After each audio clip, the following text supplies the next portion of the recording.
Citizenship on the Go. Lesson 1. American History, the Colonial Period, and Independence. Part 2. The Declaration of Independence. By the end of the colonial period, the British Empire, the French Empire, and the Spanish Empire had colonies all along the east coast of North America, next to the Atlantic Ocean. 13 of the British colonies were to become the 13 original states of the United States of America. After July 4th, 1776, when representatives of each of the 13 colonies adopted the Declaration of Independence, announcing that they were no longer a part of the British Empire, they officially became the first 13 states. The flag of the United States has 13 stripes to represent the 13 original colonies that together adopted the Declaration of Independence. An early version of the U.S. flag also had 13 stars, but the flag today looks different. There are 50 stars on the flag today because the United States expanded over time to have 50 states. The modern U.S. flag still has only 13 stripes, though, to remind us of the 13 original states that started it all. Each of the colonies that became the 13 original states were on the east coast of America, next to the Atlantic Ocean. From north to south, the 13 original states were New Hampshire, Massachusetts, Rhode Island, Connecticut, New York, New Jersey, Pennsylvania, Delaware, Maryland, Virginia, North Carolina, South Carolina, and Georgia.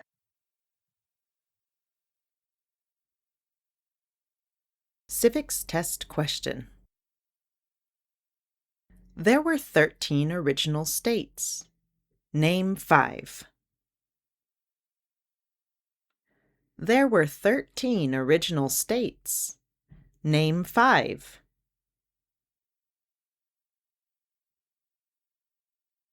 Connecticut, New York, New Jersey, North Carolina, and South Carolina. 5 of the 13 original states were Connecticut, New York, New Jersey, North Carolina, and South Carolina. The 13 original states also included New Hampshire, Massachusetts, Rhode Island, Pennsylvania, Maryland, Delaware, Virginia, and Georgia. Civics test question. Why does the flag have 13 stripes? Why does the flag have 13 stripes? Because there were 13 original colonies. The U.S. flag has 13 stripes to represent the 13 original colonies. Civics test question. Why does the flag have 50 stars? Why does the flag have 50 stars? Because there are 50 states. The U.S. flag has 50 stars because each star represents a state. On the modern version of the U.S. flag, there is 1 star for each state. During the colonial period, Great Britain was ruled by a king and a parliament. King George III was the nation's hereditary ruler. He was not elected. Instead, he inherited his power from his parents. Britain also had a parliament, somewhat similar to the modern U.S. Congress, but few British citizens and no American colonists had representation in Parliament. Even though the king and his parliament made many laws that colonists had to follow, colonists did not get to vote for anyone in government. This lack of representation would become one of the biggest reasons Americans would declare independence from Great Britain. In the 1600s and 1700s, there were a series of wars between Great Britain and France. The British and French militaries fought each other both in Europe and in North America. These wars cost the British government a lot of money. To help maintain the British military, Great Britain started to take a more forceful approach to collecting taxes from colonists. One after another, new tax laws were passed by Parliament, intended to increase the amount of money the British government collected from colonists in America. The Sugar Act put tough measures in place to ensure people in the 13 colonies paid taxes on imported sugar and coffee. The Townshend Acts increased the amount of tax money colonists had to pay the British government when buying other imported goods, like tea or paints. The Stamp Act required colonists to pay for a special tax stamp on all papers before they could be used to make newspapers, diplomas, licenses, playing cards, and more. All these taxes helped pay for the many wars the British military had been fighting in Europe and in North America. However, since the American colonists had no representation in Parliament, they complained that this was taxation without representation, and therefore unfair. The colonists wanted self-government. They wanted to have a say in who made the laws that applied to them and in who would protect their basic rights. When the British government began enforcing yet another unpopular tax law called the Tea Act in the 13 colonies, many colonists stopped buying British tea. The year the Tea Act was passed, some colonists in Massachusetts protested by throwing 3 boatloads of tea into Boston Harbor. You may notice in this illustration that some of the protesters were dressed up in costumes that were meant to make it look as if they were Native Americans. The protesters weren't really Native Americans, however. They were wearing these disguises to hide their true identities from British law enforcement and to symbolize their feeling of disconnection with the British Empire. Many colonists at the time felt as if they were more American than British, and dressing up in costumes based on European stereotypes of American Indian people was a way some chose to show that. The Massachusetts protest at which colonists dumped loads of British tea into the water is now known as the Boston Tea Party. After the Boston Tea Party, relations between the colonists and Great Britain continued to worsen. The next year, the British Parliament put Massachusetts under direct British control and allowed British troops to stay for free in privately owned houses. Colonists were required by law to provide members of the British Navy and Army with food and other supplies. This was called quartering, or boarding. Some colonists violently resisted quartering and became enemies of the British government and the British military in the process. Protests continued, and in 1775, the British military clashed with angry colonists in 2 towns outside of Boston. The Revolutionary War had begun. At this time, Great Britain had the largest army and navy in the world. The 13 colonies, on the other hand, had no navy and only part-time militias. George Washington had been a major in the British Army during the French and Indian War, but he came to support the colonial movement for independence from the British Empire because of his disgust for taxation without representation and for other demands the British government made of the colonists. In 1775, Washington was chosen to build and command a national American army. Gathering and training an army was a very difficult task, but Washington proved a determined, resourceful, and inspirational commander. Alongside important allies like the French military officer Lafayette, Washington helped lead the forces of the 13 colonies to victory in the Revolutionary War. Civics test question. Name one reason why the Americans declared independence from Britain. Name one reason why the Americans declared independence from Britain. Because of taxation without representation. The colonists fought the British because they were required to pay high taxes, even though they didn't have self-government. Tax laws passed by the British government that the colonists viewed as unfair, like the Stamp Act, the Sugar Act, and the Townshend Acts, led to clashes between colonists and British law enforcement. At the Boston Massacre, protesting colonists were shot dead by British troops, and at the Boston Tea Party, colonists destroyed loads of tea in protest against the British government's Tea Act. After the Boston Tea Party, American colonists found even more reason to declare independence from Britain when the British government passed the Intolerable Acts, which said British soldiers could stay in Americans' houses, among other things. Many Americans decided to join the fight for independence from Britain because of this practice of boarding, or quartering. At a meeting of representatives from the 13 colonies, it was decided that all 13 would permanently break away from the British Empire. Officially, they would not recognize the authority of the British king or his government anymore. A representative of the colony of Virginia, Thomas Jefferson, wrote a letter to the British government announcing that the colonies did not consider themselves part of the British Empire any longer. The letter Jefferson wrote is called the Declaration of Independence. It said the United States is free from Great Britain.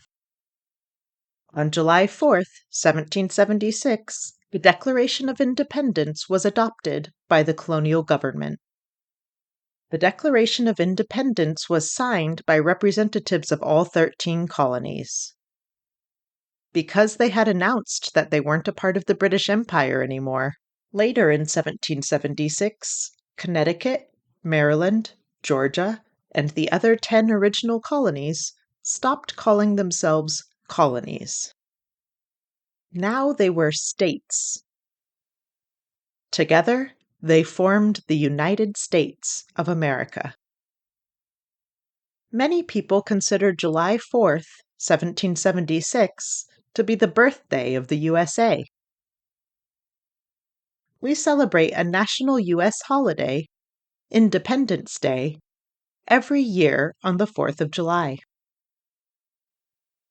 Civics test question. What founding document said the American colonies were free from Britain? What founding document said the American colonies were free from Britain? Declaration of Independence. When the Founding Fathers declared our independence on July 4th, 1776, by adopting the Declaration of Independence, they were sending a message to the world that said the 13 colonies in America were free from Britain.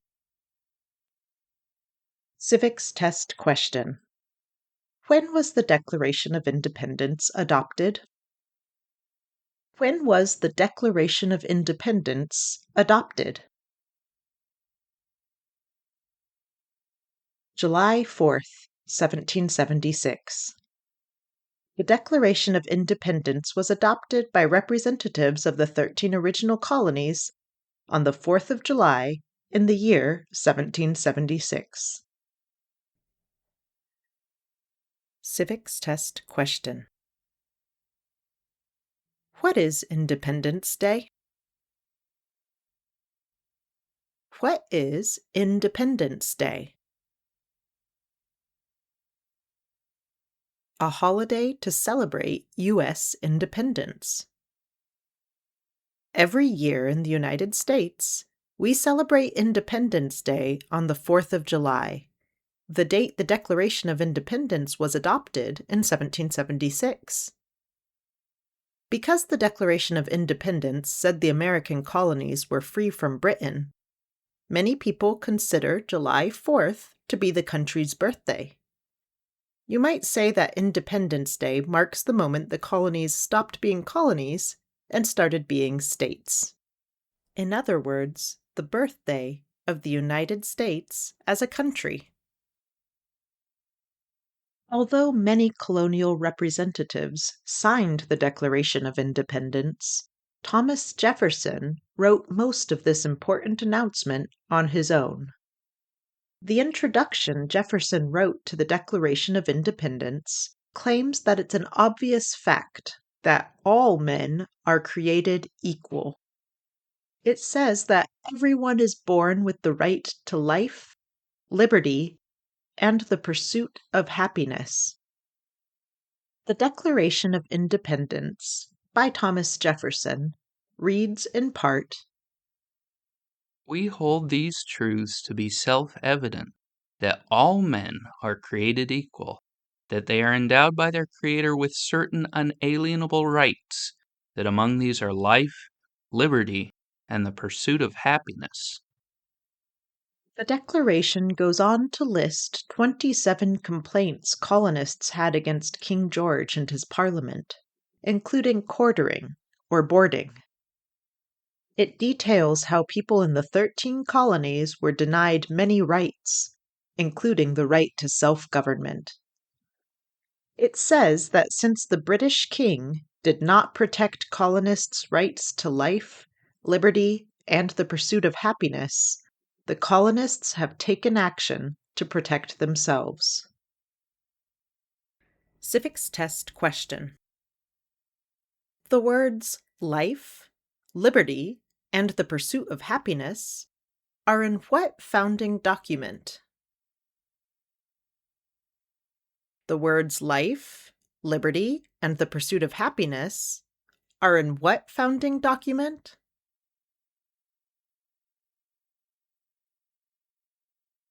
Declaration of Independence.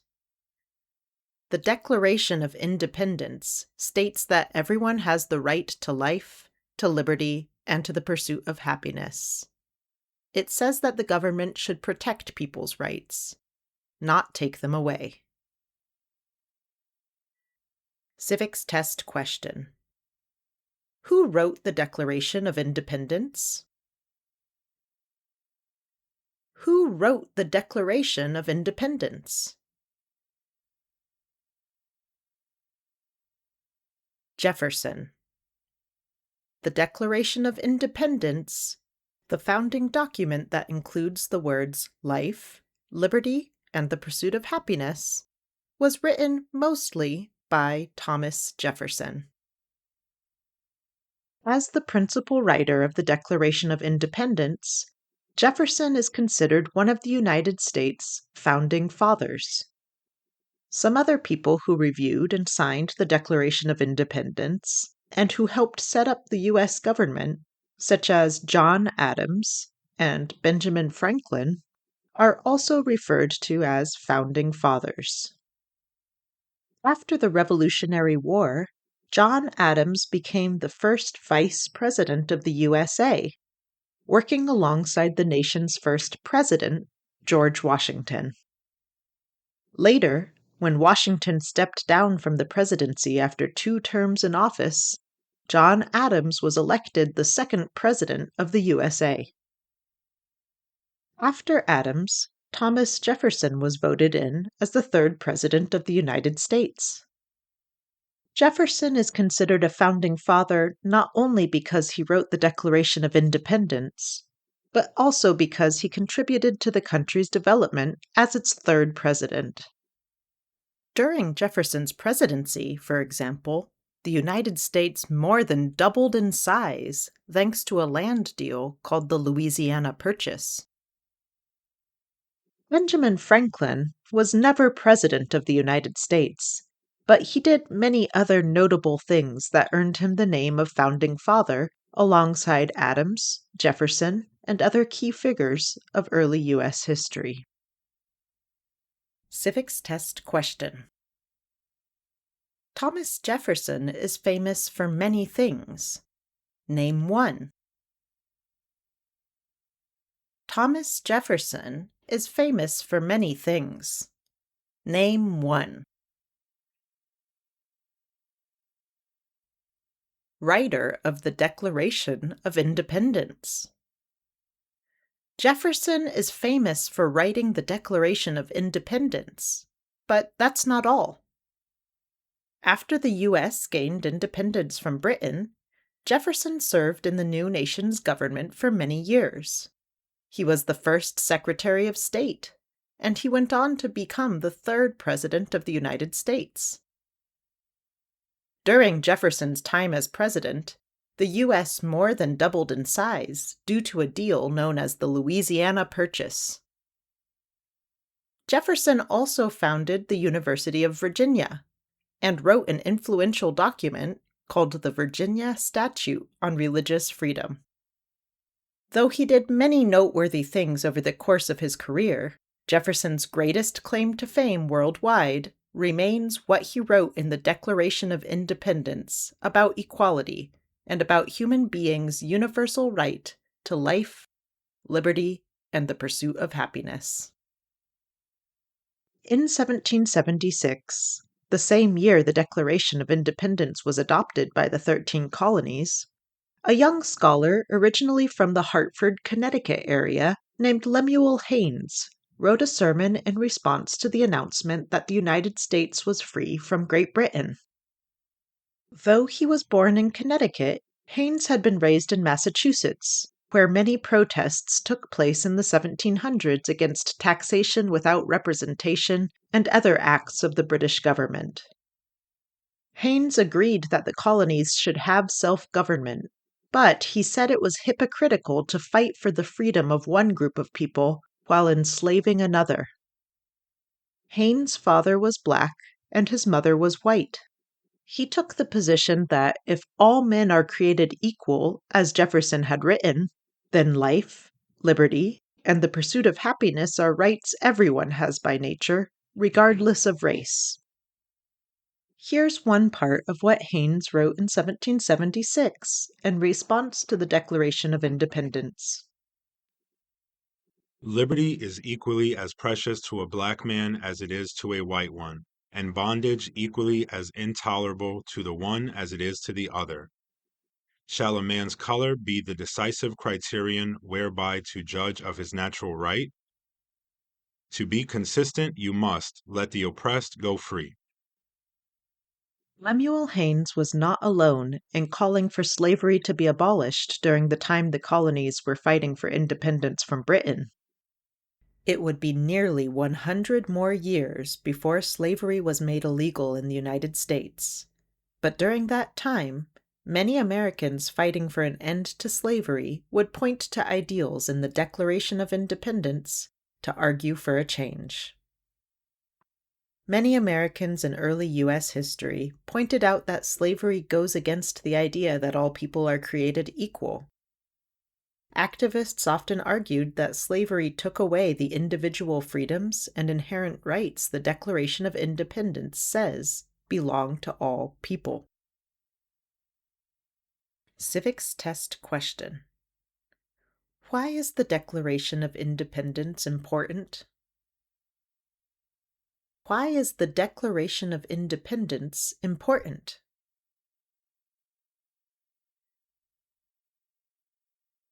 It says all people are created equal.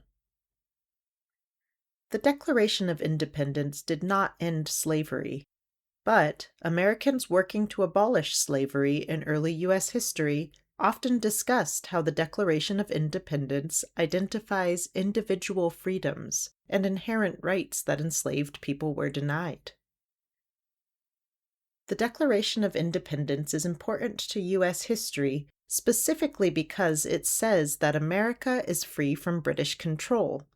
But it's also important to the fight for civil rights in this country because of its influential discussion of equality, rights, and freedom for all.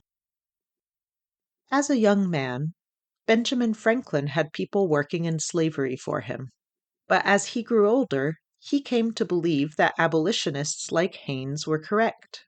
Slavery should be illegal. Franklin tried to convince other founding fathers to outlaw slavery in the United States, but failed, even though he had a great influence on the early USA in other ways. Franklin was a U.S. diplomat and spent several years in France, raising foreign support for the American independence movement. His diplomatic skills helped convince the French government to officially recognize the United States as a country. Benjamin Franklin was also the first Postmaster General of the United States, and he was a prolific writer and publisher. Other founding fathers, like Thomas Jefferson, valued Franklin's opinion and experience, and often asked him for advice. Franklin even helped Jefferson write the Declaration of Independence, suggesting numerous edits to Jefferson's first draft. Franklin's influence on the early United States didn't end there. Franklin was a free-thinking inventor whose ideas about science and technology often went against the mainstream in his day. He helped make electricity a popular focus of study for other scientists and inventors. Franklin's early encouragement for experimentation with electricity helped lead to the creation in modern times of many important American innovations, like the light bulb and the integrated circuit. Franklin also founded the first free public libraries. He advocated for making sure people of all classes and levels of income were educated, and printed journals and books meant to give Americans easy access to useful information. Civics test question. Benjamin Franklin is famous for many things. Name one. Benjamin Franklin is famous for many things. Name one. He was a U.S. diplomat. Franklin is famous for many reasons. One way he contributed to early U.S. history was through his work as a diplomat, representing the United States abroad in France and in other countries, forging diplomatic connections between the United States and nations overseas. Franklin was also an inventor, helped write the Declaration of Independence, and served as the country's first Postmaster General. He is also remembered for founding the first free public libraries in the United States. Civics test question. Name one example of an American innovation. Name one example of an American innovation.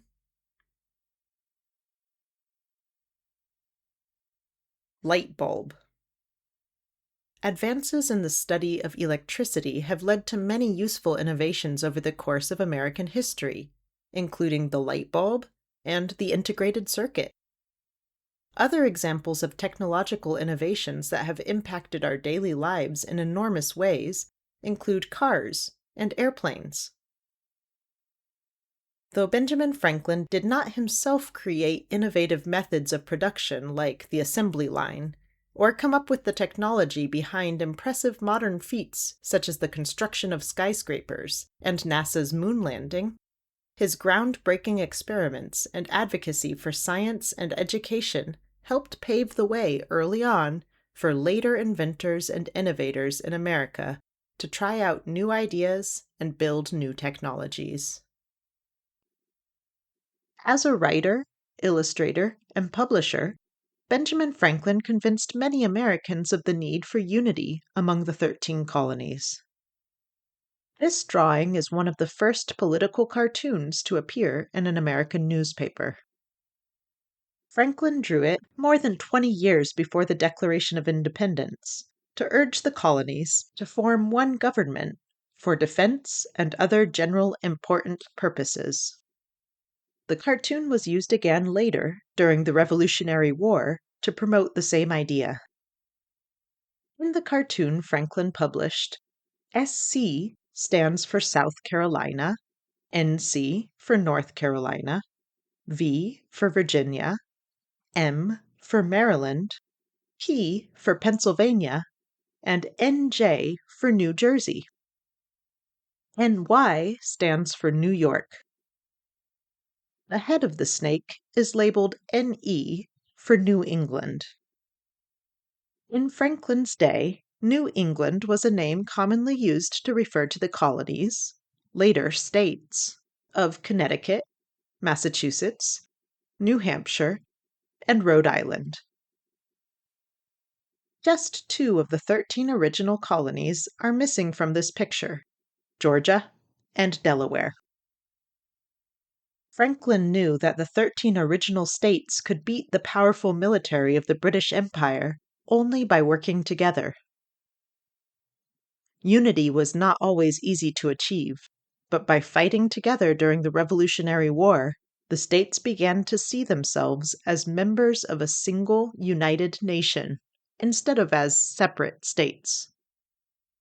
The idea of many small parts coming together to form one large whole is reflected in the first motto of the United States, E Pluribus Unum.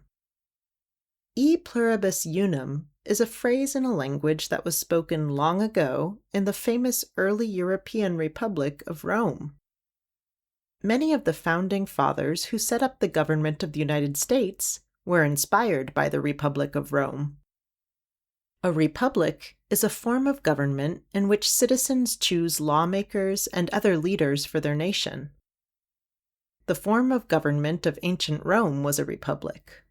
The form of government of the United States is a republic too. Because the first officials of U.S. government took inspiration from the Republic of Rome, they often used Roman symbols, Roman styles of architecture and art, and even words in the ancient Romans' language, like the United States' first motto, E Pluribus Unum. In English, E Pluribus Unum means we all become one. The word E means out of. The word pluribus means many, and the word unum means one. So by saying E Pluribus Unum, we're saying out of many, one. By coming together under one national or federal government, the 13 original states made one new nation, the United States of America. Civics test question. The nation's first motto was E Pluribus Unum. What does that mean? The nation's first motto was E Pluribus Unum. What does that mean?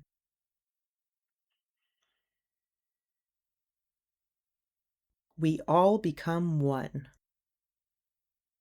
The first motto of the United States, E Pluribus Unum, means we all become one, or, out of many, one. The idea of many parts coming together to form one whole is suggested in the name of the nation, too. The United States of America. Originally, there were 13 states that came together to form one nation. Now, the USA consists of 50 states and several territories. By uniting many states and territories, one country is made, the United States of America. Civics test question. What is the form of government of the United States? What is the form of government of the United States? Republic. The United States form of government is a republic, or more specifically, a constitution-based federal republic.